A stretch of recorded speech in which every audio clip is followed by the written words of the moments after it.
So Portland's leadership in their infinite wisdom is going to take a trip to Portugal to figure out how to handle the drug crisis.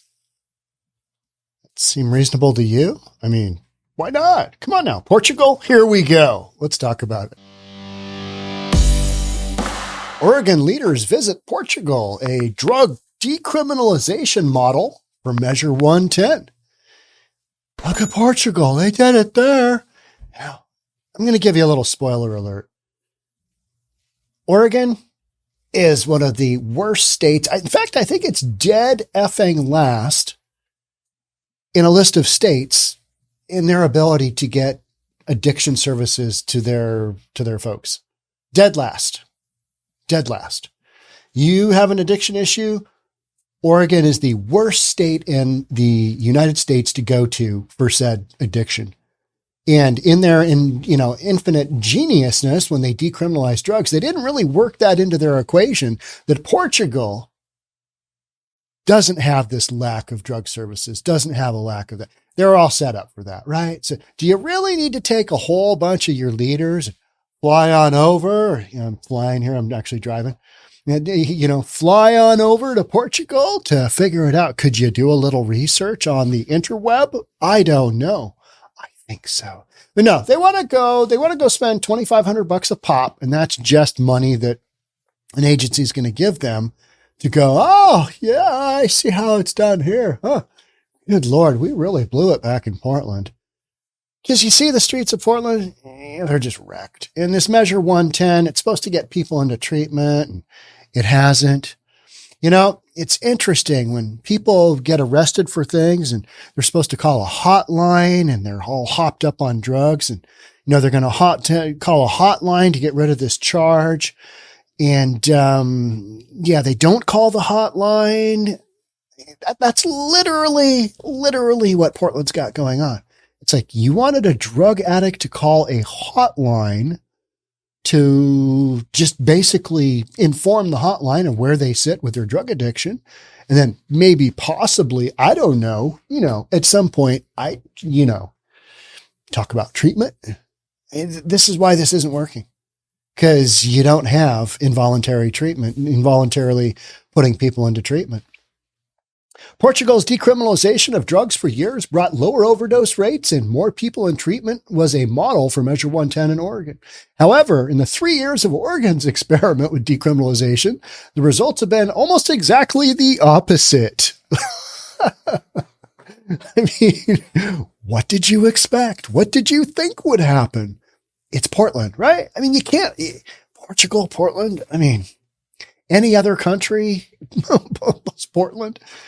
Now, the Health Justice Recovery Alliance, the organization that backed Measure 110, is buying a trip for elected leaders and law enforcement to go to the European nation. This is the plan, right? This is where leadership in Portland has just screwed things up. Portland is a beautiful community. I will say that all day long. I've been there a bunch. It's a great city, and that's why it's worth saving. This whole thing, the way Portland has been treated, it's just like, in high school, you see that really hot chick, and you're in high school, and gosh, she is hot. And then down the road, gets into drugs, gets into booze, gets into an abusive relationship. 20 years goes by, and you see her, and you go, oh my God, I dodged the bullet on that one. That's kind of how I feel about Portland and parts of Seattle as well. Just like, oh, what happened there? That didn't turn out well. That aging process, that didn't work out well. Or for ladies, the hot guy, the football star, whatever it is, see him 20 years later and he's fat, bald, on his third marriage, bad drinking problem, bankrupt, DUI on his record. You know who I'm talking about. That's the feeling I get, because Portland's got a lot going for it, but leadership has just been, we're going to decriminalize this because Portugal did, and it's going to be okay. And then it doesn't. 3 years go by and it's just an utter train wreck.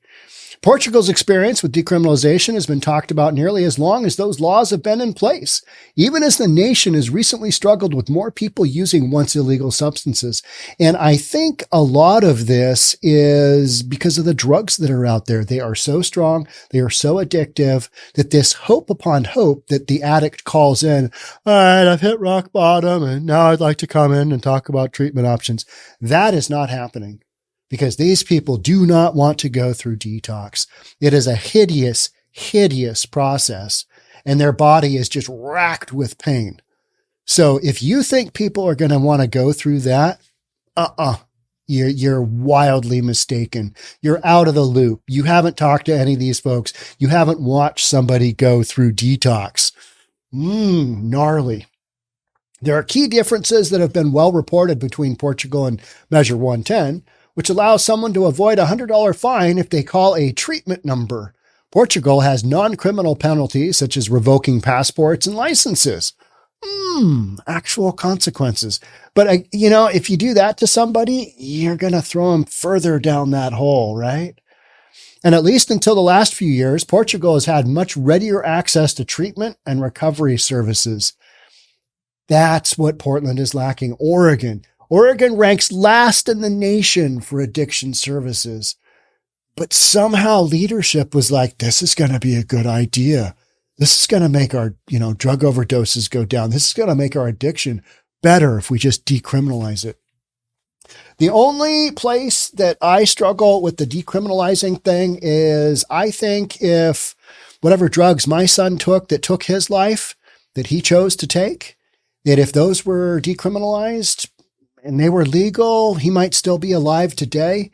But there are so many ifs in there. And we are not in the process of, hey, you want a Xanax pill? Come on down. We'll just give you one. We're not really there. I think the opposite is, the whole war on drugs. Yeah, I get it. Statistically, all right, your results are what they are. But if there's more pushback on being able to get easy prescription pills that could be laden with, laced with fentanyl, because that's the major issue, right? Is fentanyl right now. That's the big boogeyman out there. And that's probably what took my son's life.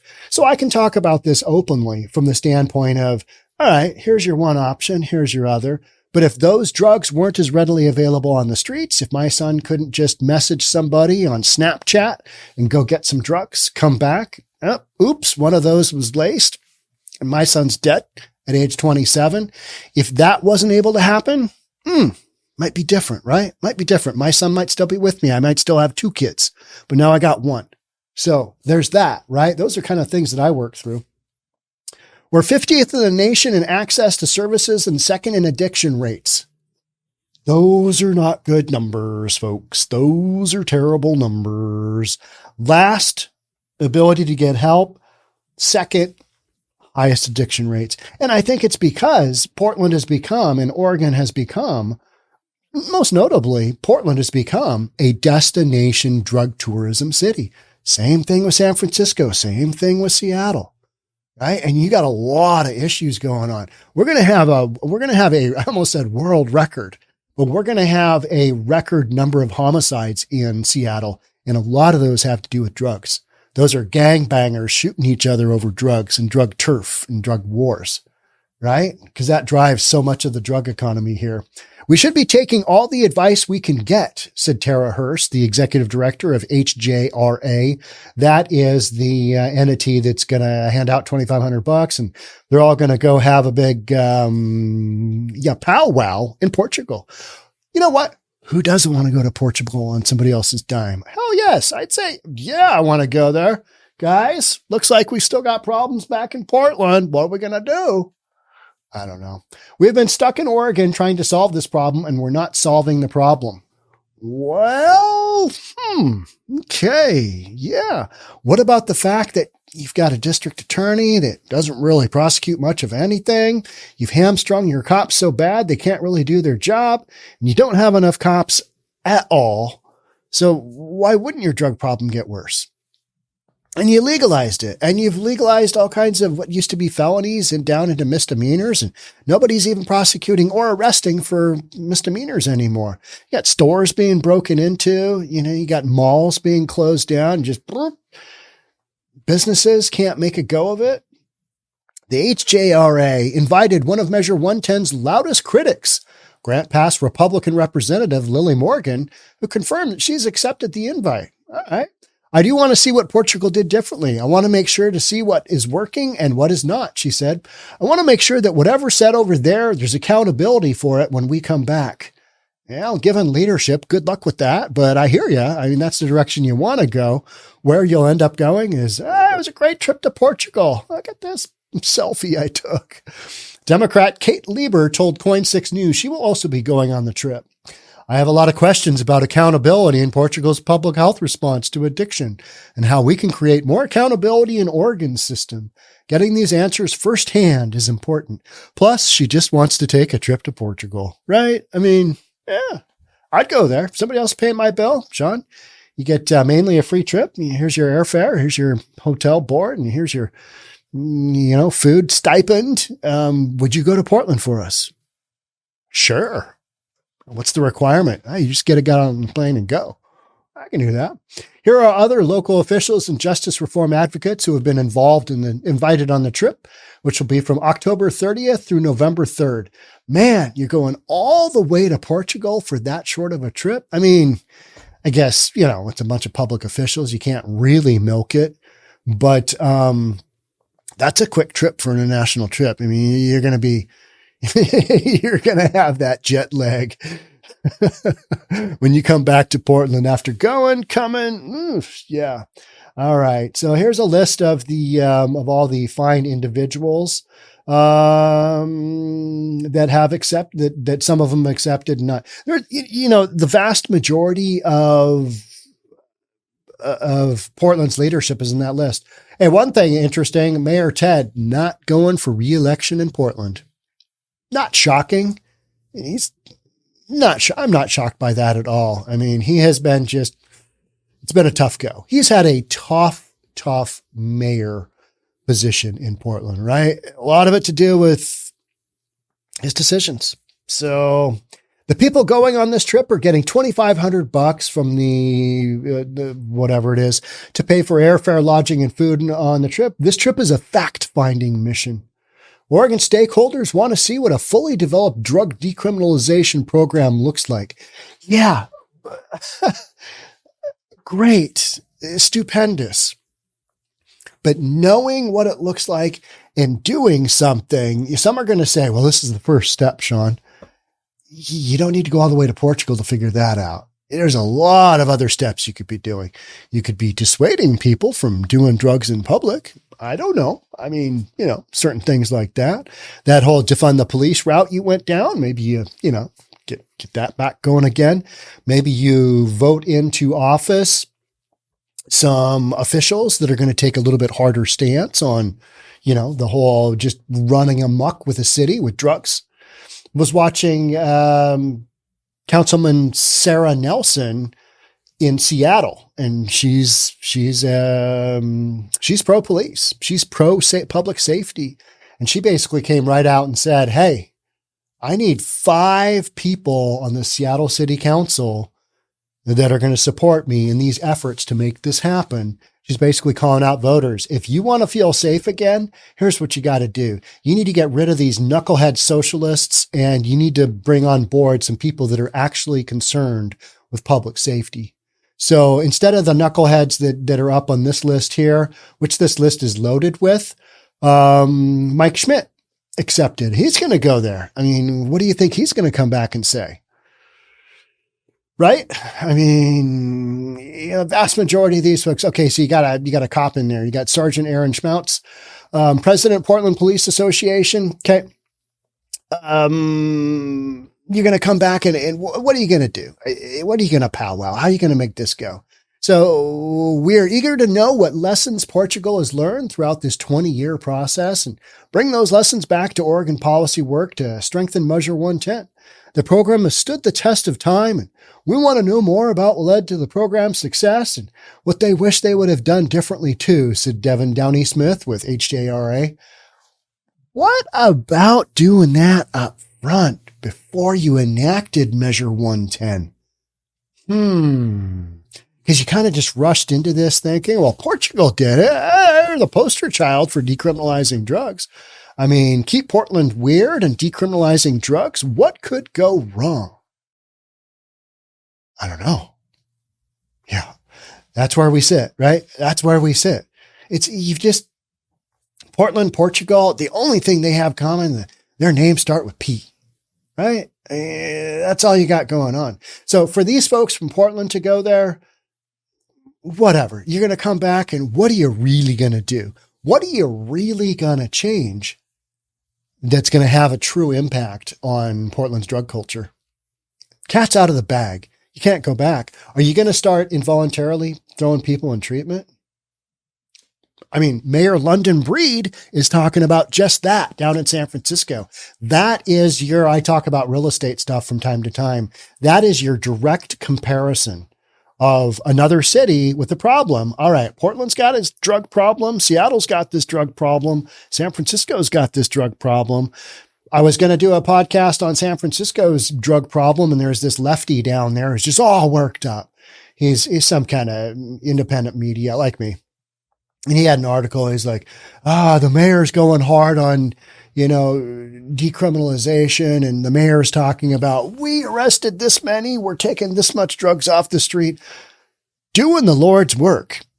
I mean, London Breed is getting some results. Whether they're going to be long enough to actually change things, who knows? But she's also coming from the standpoint, and I know everybody hates her because she's, elected mayor of San Francisco.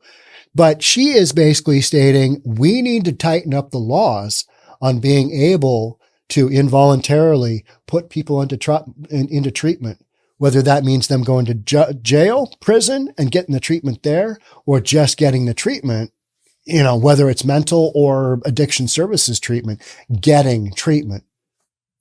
That to me is what is at the crux of this, getting people to the help that they need, because the drugs that are out there, you're going to hope and pray that somebody calls a 911 hotline. Remember when the whole phone, there was like, you could call a number and have the gal on the other end talk dirty to you. I was kind of too young to do that because I was, living at home and, my dad he'd look at that and go, what in the hell were you thinking there? And I would have had to have said, yeah, bad judgment, but man, that sure was fun. Basically porn over the phone line. I mean, you're expecting these, just this miraculous, change of heart by somebody on the telephone where they're just gonna, I need some help.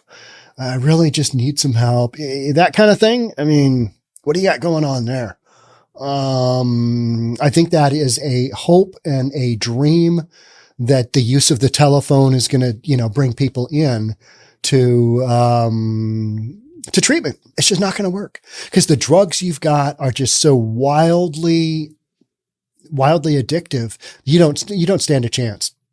So no matter what you do, you're going to have to crack down on addiction. That's where it's going to have to start. And you're starting to hear some, I guess I could turn this off, but he didn't want to look at that auto camp thing. Oh, now we got the official vehicle of summer. Good stuff, right? Ads. Where was I? Just babbling. No, you're starting to hear the whispers of, maybe, just maybe, these whacked out drug addicts, maybe we just need to, get them some help. I don't know. Good Lord. Can we say that out loud? You got a ton of people saying that. You know who isn't saying that? Harm reduction. You know why? Because they believe if people want to take drugs, they should be able to take drugs. Unfortunately, where that, tends to falter just a tad is when they take a drug like my son and it kills them. Yeah, there's that. There's that. Tricky, right? Yeah, it is. Super tricky. But if somebody needs help, you should get them the help, right? Because my son's gone, but there's a lot of people out there that can be saved, that can be helped. I think that should be done. And if that means forcing somebody into treatment, then that's what you do. If somebody's got to go to prison to get that help, yeah, still alive. I mean, might not want to sit down for a while, but still alive, so that's how that goes. All right. Those are my thoughts. Those are my feelings. Thanks for being here. I will catch up with you on the next one. Bye for now.